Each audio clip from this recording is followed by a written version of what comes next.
দিদি জামরুল পাড়ছে, এরা দুজন ধরে রেখে দিয়েছে আর টপ টপ করে পাড়ছে। হ্যাঁ ওই দেখো প্রচুর জামরুল হয়ে রয়েছে, গাছ ভর্তি জামরুল। আমরা এখন বাড়ি যাব, তো আমরা সবাই নিয়ে যাবো জামরুল, সেই জন্য পেড়ে দিচ্ছে।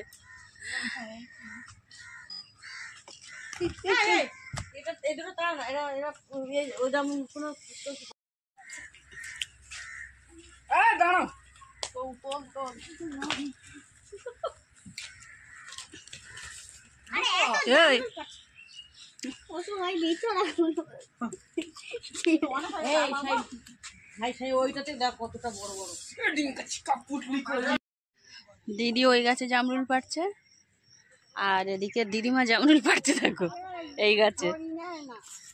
হ্যাঁ আর বাগানের গাছে তো ভর্তি, খাওয়ার লোক নেই যাইব এই দিদিমা।